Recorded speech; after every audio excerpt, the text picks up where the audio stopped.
Hello everyone. तो इससे पहले की वीडियो में हम लोगों ने अप टू क्वेश्चन नंबर 10 कर लिया है। तो अभी हम करने वाले हैं क्वेश्चन नंबर 11 से शुरुआत।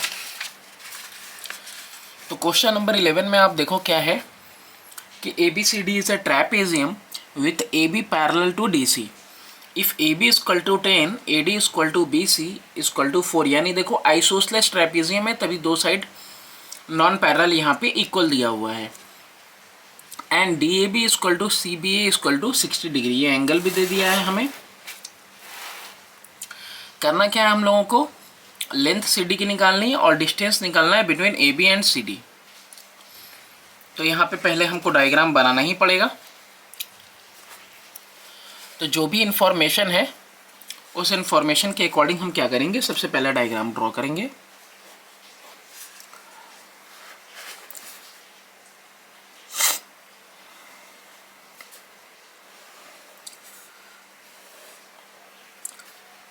ABCD।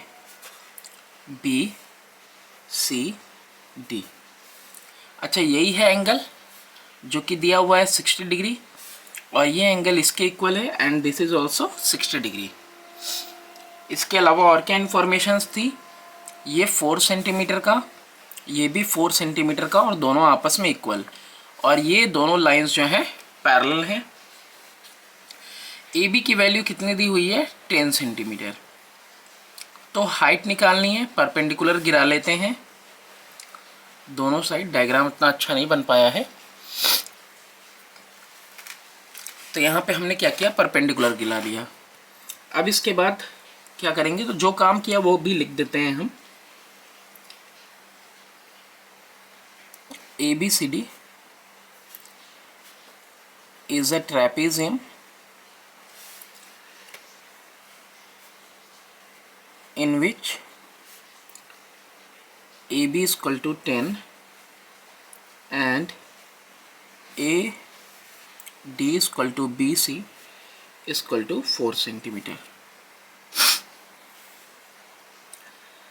Also, angle DAB is equal to angle CBA is equal to 60 degree.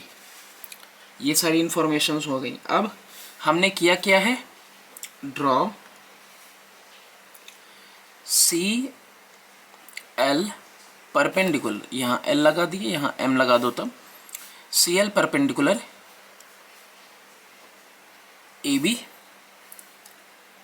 And DM perpendicular AB। दोनों परपेंडिकुलर हमने ड्रॉ कर दिए हैं। अब यहाँ परपेंडिकुलर जब आपने ड्रॉ कर दिए हैं तो एंगल कितना बनेगा, 90। यहाँ पे भी बनेगा, इस साइड भी 90। तो सिंस एंगल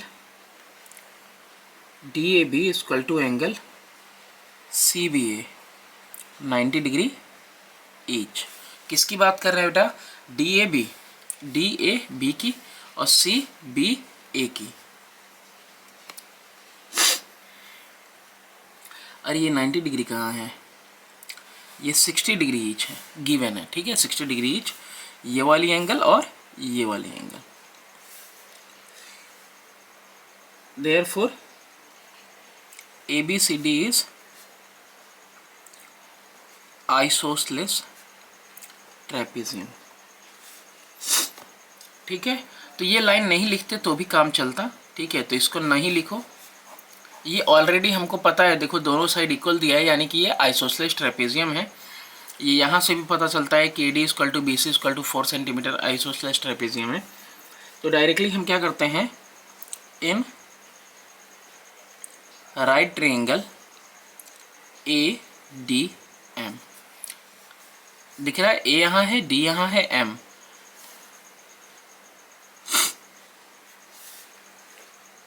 तो देखो इसको ना ट्रिग्नोमेट्री आप पढ़ ही रहे हो, इस बार पढ़ना ही है आपको ट्रिग्नोमेट्री। 8th में तो थी नहीं, 9th में है, तो इसको ट्रिग्नोमेट्री से भी आप निकाल सकते हो, ADM। अब यहाँ पे कितना है, 90, यहाँ पे कितना है, 60, पता ही है। यहाँ पे कितना बचेगा, 30, है ना। 9 6 15 3 18 sine 60 degree equal to sine 60 degree equal to sine theta equal to होता क्या है, परपेंडिकुलर अपॉन हाइपोटेनस होता है। तो sine 60 equal to DM perpendicular upon में हाइपोटेनस यानी कि 80, क्योंकि sine theta equal to perpendicular upon में हाइपोटेनस होता है।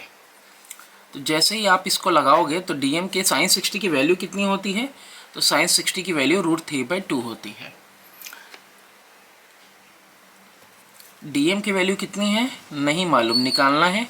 AD की वैल्यू कितनी है 4 थी, 2 1 ज़ा 2 2 ज़ा, तो DM इज इक्वल टू कितना आ गया 2√3। ये 2 इधर मल्टीप्लाई हुआ 2√3, तो DM इक्वल टू कितना आ गया 2√3। ये वैल्यू कितनी आ गई 2√3 आ गई। अब इसके बाद हम यहाँ से AM की भी वैल्यू निकाल सकते हैं। तो बस AM की वैल्यू निकालने के लिए क्या करना होगा हमको, AM की वैल्यू निकालने के लिए हमको कॉस लगाना होगा। तो कॉस 60 डिग्री यहीं से देखेंगे 60 degree is equal to base, अच्छा यहाँ लिख देते हैं cos 60 degree is equal to base upon hypotenuse. तो यहाँ पे बेस है क्या AM अपॉन में हाइपोटेनस कितना है AD। कॉस 60 की वैल्यू कितनी होती है 1/2।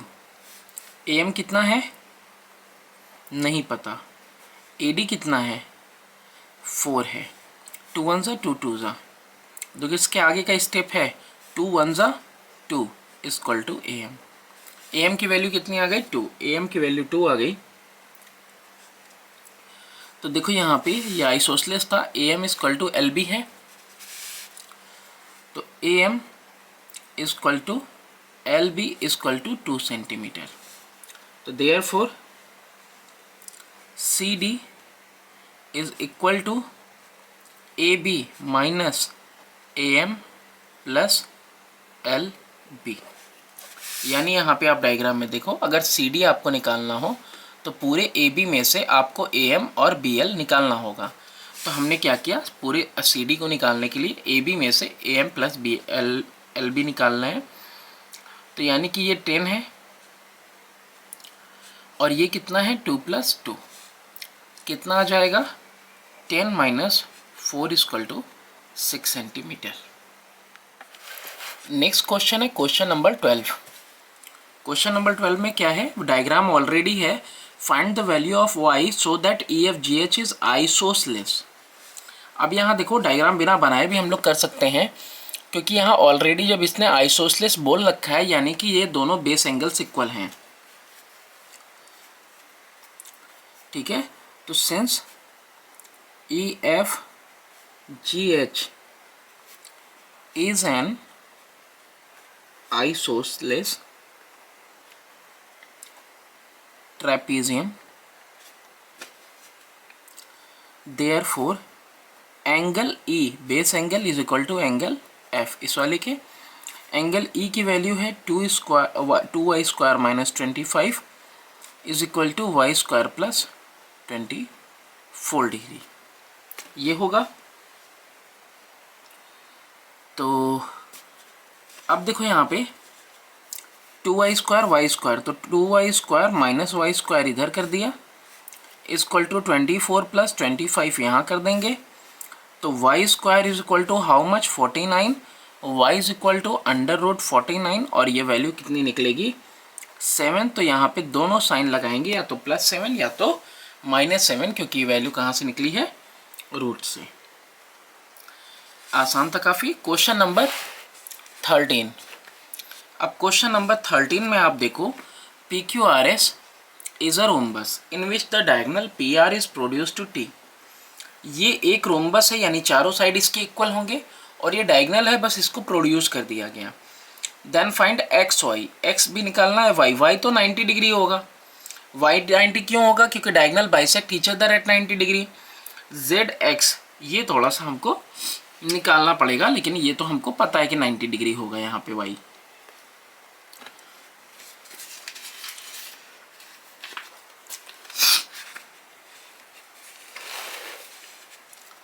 तो तो सबसे पहले तो काम वही है डायग्राम बनाने का, शायद कुछ लीपापोती हो तो।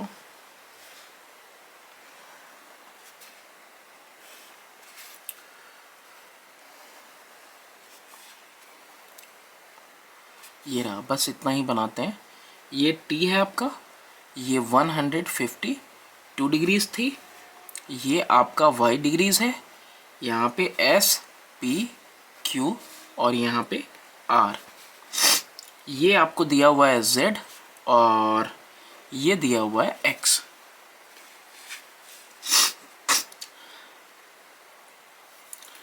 अच्छा यहाँ पे देखो, ये 152 है और ये डायगोनल कोई प्रोड्यूस किया है, तो ये 152 और इसके बगल वाला, ये दोनों एंगल मिला के कितने होने चाहिए? 180 होना चाहिए लीनियर पेयर। तो since PQRS is a rhombus and diagonal PR produced to T, therefore मतलब कहने का ये है कि ये स्ट्रेट लाइन जा रही है, बस डायगोनल को हमने प्रोड्यूस कर दिया है। तो therefore angle SRT plus angle PRS equal to 180 degree. क्या लिखेंगे इसको? लीनियर पेयर लिखेंगे। डायग्राम में भी देख लो आप, ये स्ट्रेट लाइन पे बगल बगल के एंगल, स्ट्रेट लाइन पे एक दूसरे के बगल में एंगल कितनी आएगी? 180 आएगी। तो हमको SRT की वैल्यू पता है, कितनी पता है? 152 degrees plus angle PRS equal to 180। तो एंगल PRS की वैल्यू कितनी आ जाएगी? 180 माइनस 152, और आप जब इसको सब्ट्रैक्ट करोगे तो कितना आएगा? 28 डिग्रीज। यानी यहाँ पे जो एंगल है वो कितनी आ गई? 28 आ गई। अब पता है जितना 28 होगा उतना ही Z होगा। कैसे?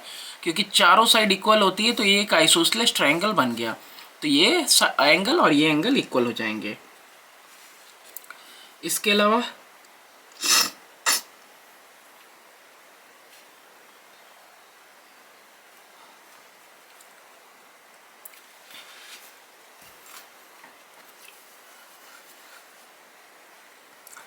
Angle SPQ is equal to how much हो जाएगा? Angle SPQ is equal to angle SR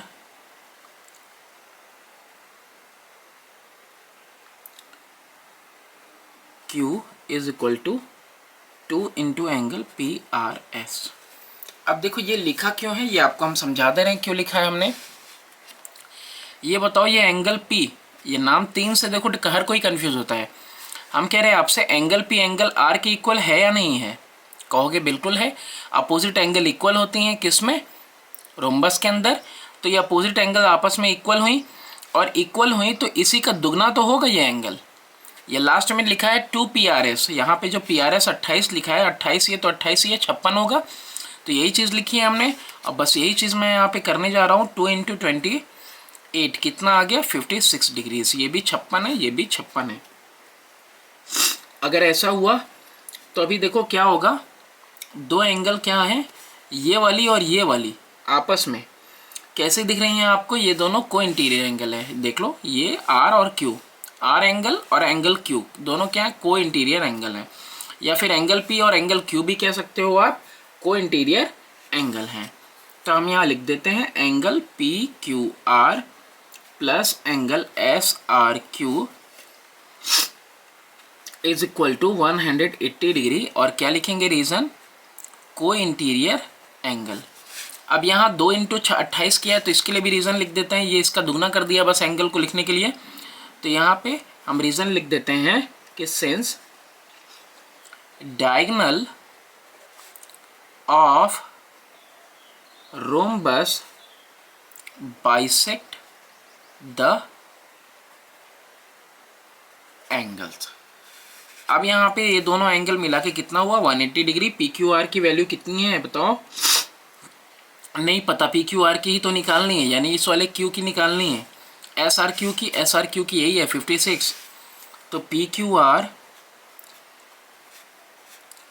plus 56 degree 180, तो एंगल पी क्यू आर की वैल्यू कितनी आएगी 180 minus 56 is equal to 124 degree.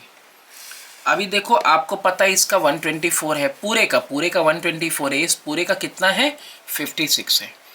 अब z क्या होगा 56 का आधा, x क्या होगा 124 का आधा, क्योंकि डायगोनल बाइसेक्ट करते हैं एंगल्स को। बस अब आसानी से आप लिख लो, क्या लिखेंगे आप, z is equal to half angle, कितना आ जाएगा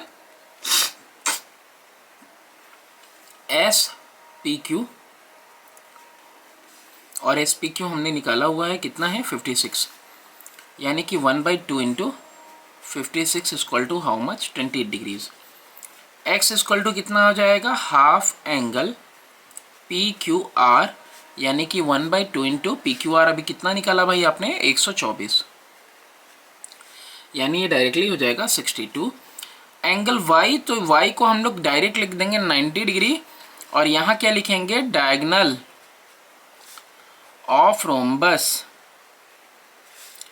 bisect each other at 90 degrees. इसको आसानी से भी बहुत किया जा सकता था, कैसे आसानी से कर लेते,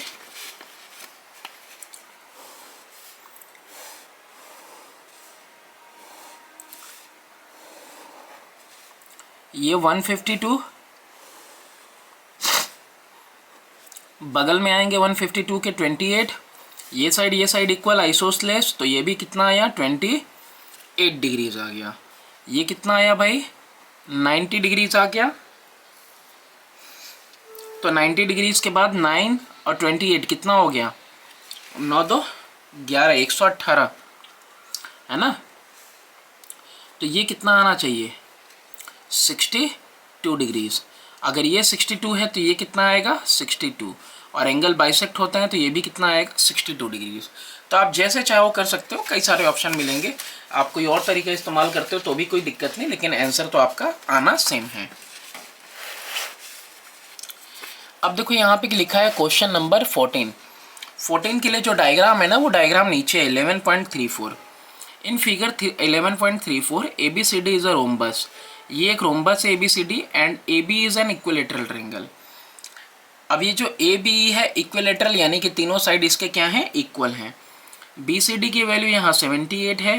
कैलकुलेट करना है ADE BDE BED, ये तीनों एंगल आपको कैलकुलेट करने हैं। तो इसको थोड़ा सा इत्मीनान से करते हैं हम लोग।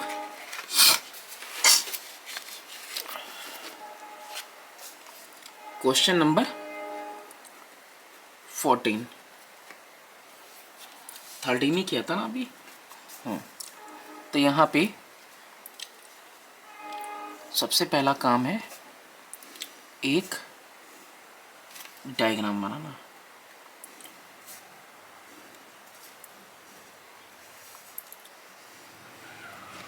ये ऐसे है और ये ऐसे, ये ABE।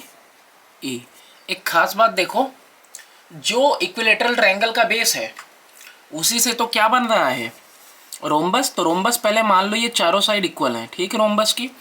अब भाई ये जो AB है, इसी AB से तो BE बन रहा है AE बन रहा है, तो यानी कि सारी साइड्स आपस में एक दूसरे के क्या हैं इक्वल हैं। ये बात समझ में आनी चाहिए आपको, ठीक है। अब यहाँ पे ये डायग्राम तो हमने कंप्लीट कर लिया है। अच्छा ये बताओ, ये एंगल कितनी आएगी, ये एंगल कितनी आएगी। इक्विलेटरल ट्रायंगल है तो 60 आएगी, 60 आएगी, और ये एंगल ई भी कितनी होनी चाहिए 60 होनी चाहिए।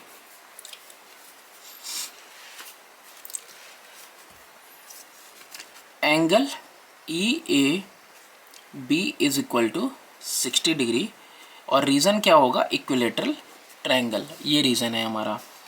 फिर इसके बाद हम क्या लिखने वाले हैं कि देयरफॉर एंगल EA और अरे नाम नहीं लिखा अभी, ई ए डी, ठीक है। ये 78 है तो ये अपोजिट में कितना होगा, 78 ही होना चाहिए, इसको भी लिखना पड़ेगा। तो E A D is equal to, E A D is equal to, ये हो गया 60, क्योंकि इक्विलेटरल ट्रायंगल है और opposite angle of rhombus are equal, तो ये भी 78 हो जाएगा। तो क्या लिख देंगे, E A D is equal to 60 plus 78 is equal to 138 degrees. और रीज़न क्या दोगे आप, angle C is equal to angle B A D is equal to 78 degrees, since opposite angles are equal in rhombus. ठीक है, reason देना हो तो आप लिख सकते हो, वैसे ऐसे अंडरस्टूड है कि ये अपोजिट एंगल इक्वल। तो ई ए डी कितना आ जाएगा हमारा, ई ए डी आ जाएगा आपका 138 डिग्रीज। अब इसके बाद क्या करना है, ये दोनों साइड इक्वल है, दिख रहा है ये दोनों साइड, यानी कि आप देखो तो हम एक नया डायग्राम बना लेते हैं ताकि कोई दिक्कत ना हो। ये ऐसे लाइन जा रही है, ये ऐसे है और ये यहाँ है, ई है, ए है, डी है, ये कितना आ गया भाई 138। ये साइड किसके इक्वल, ये साइड इसके इक्वल। तो चलो लिखो भाई, AE is equal to AD. Therefore angle AED is equal to angle ADE. कुछ नहीं लिखा, बस इन दोनों एंगल्स को मैंने क्या लिखा कि ये एंगल इस एंगल के इक्वल है। तो ADE plus angle AED plus angle DAE is equal to 180 degree. अभी मैंने क्या लिखा, अभी मैंने लिखा कि ये एंगल, ये एंगल, ये एंगल तीनों मिला के 180 होना है। अब यहाँ पे हम एंगल ADE लिखते हैं, प्लस इसकी जगह पे भी हम क्या लिखेंगे, एंगल ADE लिखेंगे। क्यों लिखेंगे, क्योंकि ADE AED के बराबर है, तो AED की जगह पे ADE, AED की जगह पे ADE लिखा जा सकता है। DAE की वैल्यू हम लोग अभी ऑलरेडी निकाल चुके हैं, DAE कहो या EAD कहो, बात तो सेम ही है, क्योंकि ऊपर में यहाँ देखो EAD निकाला ना, DAE लिख दिया है मैंने इसको। तो यहीं पे हम करेक्शन कर ले रहे हैं, यहाँ पे हम अगर लिख दें EAD तो अब आपको कन्फ्यूज़न नहीं होनी चाहिए, EAD। EAD की वैल्यू 138 इज इक्वल टू 180। अब कितना आ गया, twice angle ADE is equal to 180 minus 138 degrees. कितना आ जाएगा, ये दोनों माइनस होंगे आपस में, तो ये दोनों माइनस होंगे तो 42 डिग्रीज आ रहा है, और ये 2 यहाँ वाला इधर लेते आएंगे तो यहाँ बचेगा सिर्फ एंगल ADE, और एंगल ADE की वैल्यू कितनी आ जाएगी 21 डिग्रीज, यानी ये कितना है 21 है, और ये भी कितना है 21। एक एंगल तो हमने पता कर ली, अब कौन से पता करना है, BDE। B यहाँ, D यहाँ और E यहाँ। ओ भाई साहब, ये वाली एंगल हमको पता करनी है, ठीक है। कैसे पता करेंगे देखते हैं।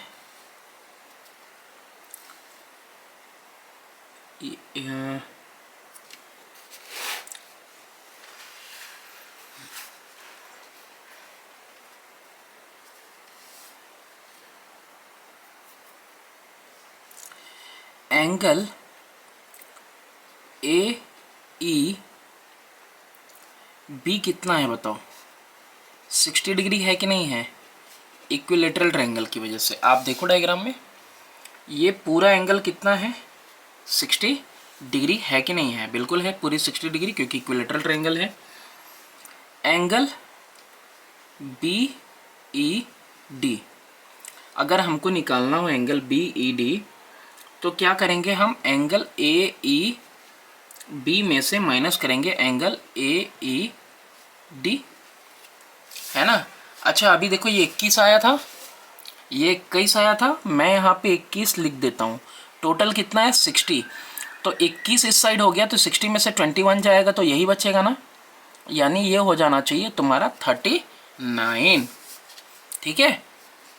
वही काम कर रहे हैं, तो एंगल BED कितना हो जाएगा आपका AEB जो कि 60 डिग्री है माइनस AED, देखो AED और AD, यही नहीं AED निकाला, AED की जगह पे AD रखा था, तो यहाँ पे लिख देंगे 21 डिग्रीज। कितना आ जाएगा ये आपका 39 डिग्रीज आ जाएगा।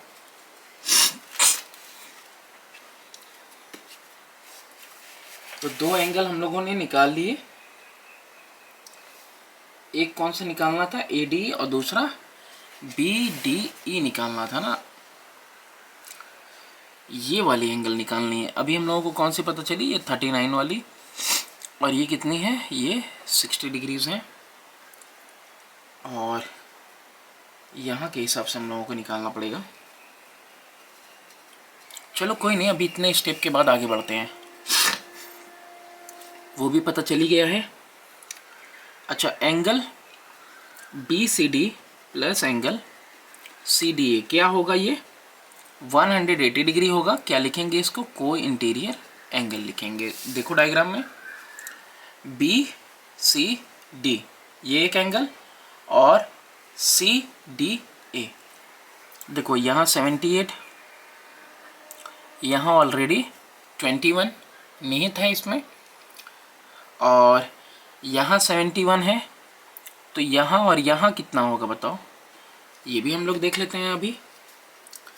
अच्छा, तो ये कितना होगा, ये पूरा अभी देख लेते हैं, ये पूरा कितना होगा, ये 78 और ये C और D मिला के 180 होने चाहिए। तो BCD की वैल्यू कितनी है, 78 डिग्रीज। CDA का हमको नहीं पता, इक्वल टू 180 डिग्री।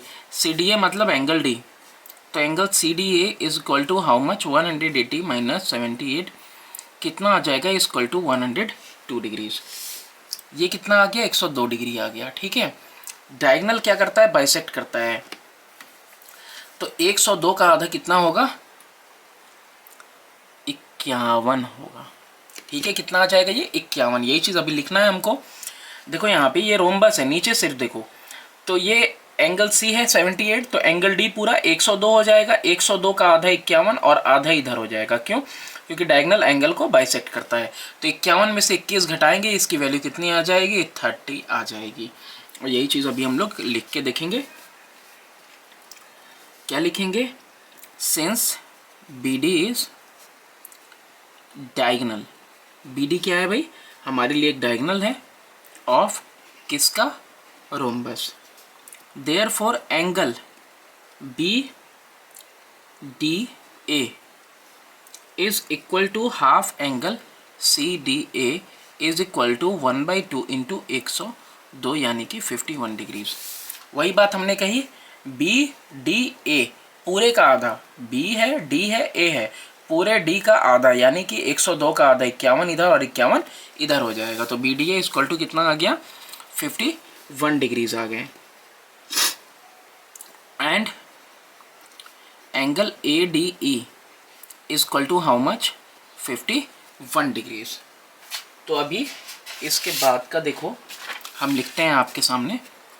अगर हमको पता है कि angle BDA is equal to how much, 51 degrees है, तो BDA में आ कौन कौन सा एंगल रहा है, यहाँ आओ देखो, B यहाँ, D यहाँ, A, BDA में कौन कौन सा एंगल आ रहा है, एंगल BDE आ रहा है, प्लस एंगल कौन सा आ रहा है, ADE आ रहा है ना। मैंने इसको दो पार्ट में ब्रेक कर दिया है, एक ये एंगल और एक ये एंगल। इसका मेरे को वैल्यू नहीं पता, मैंने लिख दिया ना, वैल्यू नहीं पता है, तो इसका और इसका सम करेंगे तो क्या रहेगा, BDA पूरा आएगा। तो ये और ये हमको निकालना कौन है, यही निकालना है, BDE निकालना है।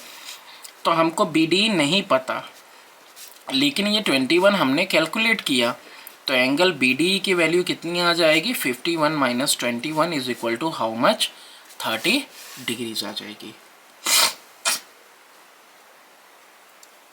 अब कौन सा एंगल निकालना है इसके अंदर हम लोगों को, AD निकल गया, BD निकल गया, और BED पहले ही निकल गया था। ठीक है, BED भी पहले ही निकल गया था। एक ये आंसर चाहिए था, एक 21 चाहिए था, और एक तीसरा ये 30 आ गया। नेक्स्ट क्वेश्चन देखते हैं हम। क्वेश्चन नंबर 15 है। अब क्वेश्चन नंबर 15 देखो, ये सारे क्वेश्चंस के नीचे जो लिखा हुआ है ना, इसका मतलब है कि ये इस साल पेपर में आया था। सॉरी, थोड़ा मौसम ख़राब है, इधर बारिश भी हुई है अभी। इन फिगर 11.35 अभी ना क्या है, इक्विलेटरल ट्रायंगल है, वो भी स्क्वायर के ऊपर। यहाँ रोम्बस के ऊपर था, यहाँ स्क्वायर के ऊपर था। ABCD और BED यहाँ पे देख ही रहे हो, आपको एंगल फाइंड करना है। ये जो है x, बस x फाइंड करना है। देखो x एक बार चला जाता है तो दोबारा तो फाइंड होता नहीं है, लेकिन मैथमेटिक्स है, सवाल सामने है तो आपको फाइंड करके बताना ही है। वरना बहुत लोग x को ढूंढने की कोशिश करते हैं असल ज़िंदगी में, लेकिन x कहीं मिलती नहीं है। ठीक है, तो ये डायग्राम है। डायग्राम में ये डायग्राम बनाते हैं। डायग्राम बनाने के बाद डायरेक्टली हम क्या करेंगे, एंगल निकालने की कोशिश करेंगे। ज़्यादा मुश्किल नहीं है ये क्वेश्चन। ऐसा इसलिए क्योंकि स्क्वायर दिया हुआ है, और जहाँ तक मुझे लगता है स्क्वायर में उतना लफड़ा नहीं है। लफड़ा किस में होता है, रोम्बस वगैरह है, बाकी कुछ है तो उसमें होता है।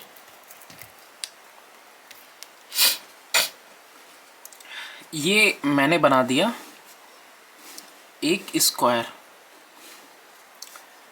अब तबीयत सही नहीं थी, बनाने का मन तो नहीं था, लेकिन फिर भी रेगुलर अपडेट होना ज़रूरी है ताकि आपके सिलेबस के साथ साथ हम भी चलें। EBC और A और D। और सबसे बड़ी बात यह है ना, इतना प्रॉफिट हो जाए इससे कि मुझे नौकरी की सोचनी ना पड़े। बस आप इतना कर दो मेरे लिए कि इसको इतना वायरल कर दो हमको, कि मतलब इससे इतना इनकम आने लगे कि पूरा डिजिटल बोर्ड वगैरह ख़रीद लें और घर वालों से कह दें बस यही काम करना है, इसके अलावा कुछ भी नहीं करना है मुझे। आपको रेगुलर अपडेट मिलती रहेगी। कोई दान चंदा मत दो हमको, बस थोड़ा सा प्रमोट कर दो। ये एंगल x चाहिए हमको, x चाहिए तो चाहिए। अब देखो यहाँ पे दिया ही हुआ है कि BEC is an equilateral triangle. देखो बहुत सारे क्वेश्चंस में ना हम इंफॉर्मेशन नहीं लिख रहे हैं, ये भी देखो गलती है। इंफॉर्मेशन लिखी जाती है, जब भी आप सॉल्यूशन करते हो इंफॉर्मेशन लिखी जाती है। BEC is an equilateral triangle and ABCD is a square, लिख दिया।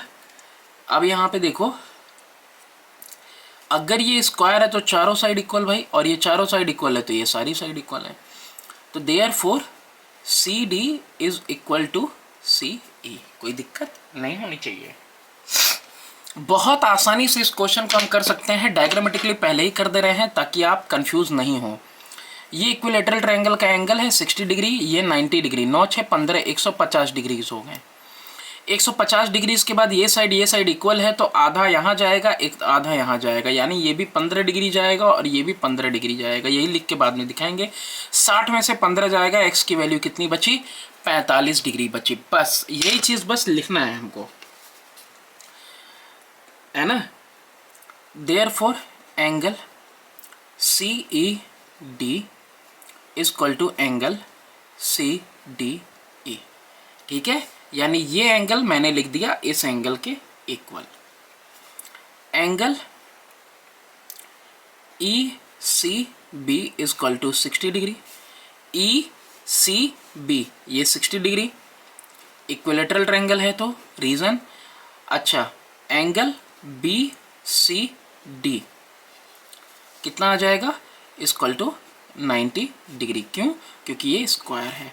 तो एंगल ECD टोटल कहें तो 90 plus 60 equal to how much, 150 degrees. यही बात मैंने कही थी, यहाँ पे 150 डिग्रीज हो गई। नाउ अब क्या करेंगे, डायरेक्टली ट्रायंगल में आ जाओ। इन ट्रायंगल ECD एंगल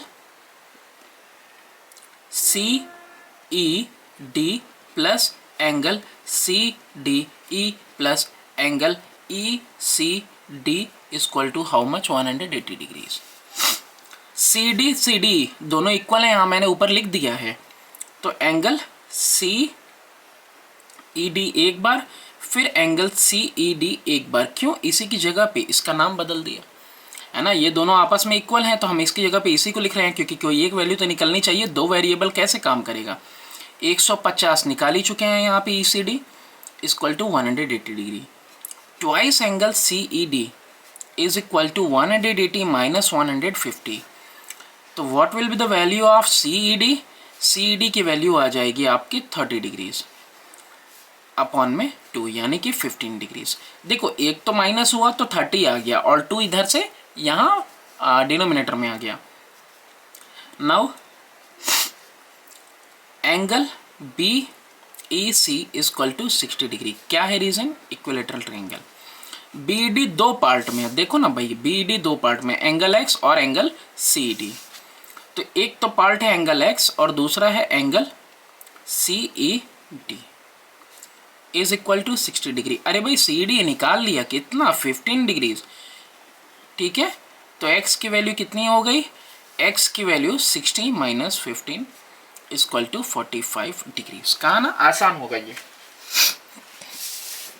सारे ही आसान है, बस समझने की देर है। कुछ में थोड़ा सा लेंदी हो जा रहा है, ये हम भी समझते हैं, लेकिन कोशिश करेंगे कि नेक्स्ट एक्सरसाइज में आपको कुछ ऐसे तरीके से बताएं कि जो कि बिल्कुल आसान हो। ABCD इज अ स्क्वायर, नहीं दिया है डायग्राम, नहीं दिया है। ABCD एक स्क्वायर है, ABO एक इक्विलेटरल ट्रायंगल है इनसाइड द स्क्वायर। अच्छा, ABO एक इक्विलेटरल ट्रायंगल है inside the square, find DOC, यानी AB पे इक्विलेटरल ट्रायंगल बनेगा, आपको DOC निकालना है। सबसे पहले तो आप यहाँ पे डायग्राम बनाओ, क्योंकि बिना डायग्राम के तो काम होने वाला नहीं इसमें। आपने सबसे पहले क्या करना है, घबराना नहीं है ना, सुना होगा तो ठीक है भाई, हम घबराएंगे नहीं। AB नीचे लिख रहे हैं क्योंकि इधर ही से हम इक्विलेटरल ट्रायंगल बनाएंगे। ठीक है, अच्छा जितने लेंथ का ये होगा, ठीक, चारों साइड तो इक्वल होंगी, किसके अंदर? स्क्वायर के अंदर। अब उसी लेंथ का यहाँ टॉप जाएगा और उसी लेंथ का ये भी जाएगा, यानी एक बात कहें अगर हम, तो ये भी इक्विलेटरल ट्रायंगल है तो ये साइड्स इक्वल होंगी। अच्छा, हमको एंगल कौन सी निकालने को बोला है उसने? एंगल बोला है DOC, यानी कि हमको यहाँ पे ये O है इक्विलेटरल ट्रायंगल, तो यानी हमको इसको यहाँ पे ज्वाइन करना होगा। कौन से एंगल निकालनी है हमको? ये वाली एंगल निकालनी है। ये बताओ। अच्छा ऐसे ही कर ले पहले, ठीक है, ऐसे ही कर लेते हैं, अगर समझ में आ जाएगा तो फिर लिखना भी आसानी होगा। क्या ये 60 और ये 60 नहीं है? बोले भाई हाँ है कि नहीं है? हाँ बिल्कुल होना चाहिए भाई, बोलना चाहिए आपको। फिर इसके बाद, इन सब के बाद आप बताओ ये दोनों कॉन्ग्रुएंट हैं कि नहीं है? बिल्कुल कॉन्ग्रुएंट हैं। अच्छा यहाँ पे लेकिन ना वर्टिकल या अपोजिट एंगल नहीं बन पा रहा है, तो अच्छा ये बताओ, ये 90 था ना, तो 60 इधर लेके आए तो इधर कितना बचा रे भाई? 30। अच्छा देख रहा है ये दोनों साइड इक्वल है। अरे बाबा, ये अगर 30 है तो ये कितना हुआ? अरे यार ये 75 हुआ और ये भी 75 हुआ। अच्छा इधर में आ जाए, ये 60 है तो ये कितना है? अरे 30 है। अच्छा 30 है तो पूरा इसको और इसको मिला के 180 होना चाहिए, तो और ये आइसोसेलेस भी है, तो 30 अगर निकल गया तो बचा 150 में से 75 इसके पास, 75 इसके पास। उड़ी बाबा, इसको कैसे निकालेगा? ये 360 बनता है पूरा पॉइंट पे, 75 और 60, 15 6 21 210 माइनस करेगा, ये कितना आएगा? 150 डिग्री आएगा रे बाबा। तुम देखना इसको कितना आएगा, 150 डिग्री आएगा। जो कुछ यहाँ पे मैंने तुमको समझाया बस वही चीज़ लफ्ज़ों में कह ना सकूँ, नहीं लफ्ज़ों में लिखना है तुमको। क्या लिखना है? सबसे पहले लिखना है कि ABCD इज अ स्क्वायर, है तो है। अच्छा therefore each angle is equal to 90 degree, इसका रोल है इसलिए लिख दिया मैंने। ABO is an equilateral triangle. देखो ये शॉर्ट फॉर्म लिख रहे हैं, तुम नहीं यूज़ किया करो। तुम्हारे पास कॉपी होगा, पेन होगा, टाइम होगा, मेरे पास नहीं है, सच में नहीं है। अच्छा तो ईच एंगल इसका कितना हो जाएगा? इज इक्वल टू 60 डिग्री हो जाएगा। ये हमने किया है ना, इसलिए मेंशन करना जरूरी है। नाउ इन ट्रायंगल OAD, कहाँ है भैया?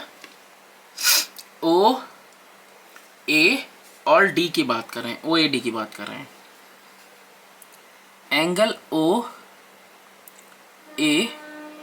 इज इक्वल टू OAD, 30 आया है ना, देखो कैसे आया ये 30। एंगल बी ए डी, यानी कि पूरा एंगल ए में से माइनस करना है हमको कौन सा, angle O A B. Angle O A B कितना किया, 90 minus 60 equal to how much, 30 degree. अरे भाई लिख तो दिया ईच एंगल, तो इसका ईच एंगल 60 है तो 60, और इसका ईच एंगल 90 था तो 60 में से 90 में से 60 माइनस के 30 आ गया ओ ए डी की वैल्यू। इसके अलावा therefore angle A O D plus A O D plus angle A D O is equal to 180 minus 30। यही बात कही थी ना मैंने आपसे, एक एंगल निकल जाए और बाकी दोनों एंगल अगर बराबर हैं तो बाकी दोनों का सम कैसे निकालोगे, 180 में से तीसरे को माइनस कर दो, 180 में से तीसरे को माइनस कर देंगे तो बचे दो निकल जाएंगे। या फिर यही करते, फिर एक लाइन बढ़ा देते, A O D plus A D O plus 30 equal to 180 sum of all angle of a triangle. नहीं किया, बस वही। तो यहाँ पे ए ओ डी और ए डी ओ है, ठीक है। तो angle A O D plus angle A O D is equal to 150 degree. और ऐसा क्यों है, since A D is equal to A O, therefore angle A O D is equal to angle A D O. अच्छा कितना आ गया भाई, twice angle A O D is equal to 150 by 150, तो angle A O D is equal to 150 by 2 is equal to 75, और ये 75 और कौन है, एंगल ए डी ओ भैया भी हैं, है ना, क्योंकि दोनों एंगल आपस में सिमिलर हैं। तो आ गया, या मेंशन कर दिया 75 75। अब सिमिलरली इसमें चले आओ, सिमिलरली इन ट्रायंगल क्या लिखेंगे, इसका नाम O B C. O B C में भी यही काम होगा, देखो जैसा इसमें वैसा ही इसमें, 90 माइनस 30 करेंगे 60 आएगा, बचा हुआ 75 75 कर देंगे। तो यहाँ पे भी वही चीज लिखो, angle B O C equal to how much, 75 degrees हो जाएगा। सिमिलरली वही चाहो तो कर लो या फिर जैसा दिल करे, ठीक है। नाउ एट ओ क्या होगा आपका, ओ पे at O angle A O D plus angle D O C plus angle B O C plus angle A O B is equal to 360 degree. देखो भाई इस पॉइंट पे सारे एंगल मिला के कितने होंगे, 360 डिग्री होंगे। रीजन लिख दो, एंगल एट अ पॉइंट, एक पॉइंट पे एंगल कितना होगा, 360 डिग्री होगा। अब इसके बाद किसकी वैल्यू पता है, एओडी की 75, डीओसी नहीं पता है रे बाबा, यही निकालना है, बीओसी 75, सॉरी एओबी कितना है भाई 60, एओबी इक्विलेटरल ट्रायंगल का is equal to 360 degree. 15 6 21 angle DOC plus 210 degrees is equal to 360। तो एंगल डीओसी कितना आ जाएगा, 360 माइनस 210 डिग्री कितना आ जाएगा, 150 डिग्रीज। और वही 150 मैंने दिखाया था। देखो बोलना तो आसान है, वो तो मैंने डायग्राम में तुरंत तुमको करके दिखा दिया, लेकिन एटलीस्ट सॉल्यूशन तुमको करना ही पड़ेगा। Thanks for watching, do subscribe and share my channel.